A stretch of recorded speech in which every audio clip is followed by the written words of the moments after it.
ఈ కార్తీక మాసంలో పుణ్యాన్ని సంపాదించుకునే విధానము, అర్చన, అభిషేకము, దానము.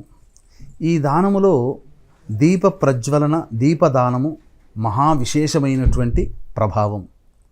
కావున ఈ దీపదానము శాస్త్ర ప్రకారం ఎలా చెప్పబడింది అనంటే, గోధుమ పిండిని కానీ లేదా బియ్య పిండిని కానీ ముద్దగా చేసి, అంటే ఆవు పాలు పేసి ముద్దగా చేసి ఒక ప్రమిదిగా చేయాలి.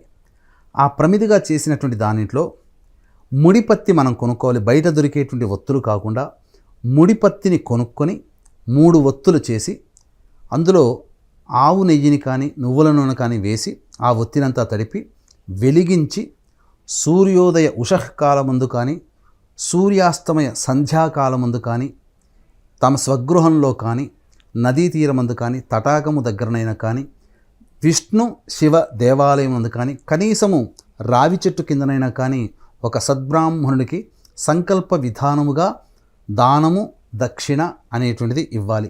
ఈ విధంగా దానం చేసినటువంటి మానవుడికి సమస్త యోగాలు కలుగుతాయి, పాపములన్నీ నశిస్తాయి. ఎలా నశిస్తాయి అనంటే, ఒక దూది పింజకి ఈ యొక్క మంట తగిలితే ఏ విధంగా తొందరగా నిప్పు కణిక తగిలితే ఏ విధంగా దూదంతా కాలిపోతుందో ఆ విధంగా వాళ్ళు, అనగా దీపదానము చేసినటువంటి వ్యక్తులు రహస్యముగా, జ్ఞానముగా, అజ్ఞానముగా ఎవరికీ తెలియకుండా చేసిన పాపములన్నీ కూడా నశించిపోతాయి. అలాగే కార్తీక పౌర్ణమి 5వ తారీఖు నవంబర్, ఈ యొక్క పర్వదినాన్ని పురస్కరించుకొని నవంబర్ 6వ తారీఖు రోజున కాశీక్షేత్రంలో మీ జాతకరీత్యా కలుగు విద్య, వివాహ, ఉద్యోగ, దాంపత్య, అనారోగ్య సమస్యల నివారణకి, అలాగే రవి, బుధ, శుక్ర, శని గ్రహాల మార్పు కారణం చేత 12 రాశుల వారికి సంబంధించి ఇబ్బందులు, సమస్యలు ఉంటాయి. కాబట్టి ఆ దోషాల నివారణార్థమే 6వ తారీఖు రోజున సర్వదోష నివారణ పూజల హోమాలు మధ్యాహ్నం 3 గంటలకు ప్రారంభమవుతాయి. 6వ తారీఖు 2 గంటల లోపల మీ గోతనామాదులు నమోదు చేసుకోవచ్చు.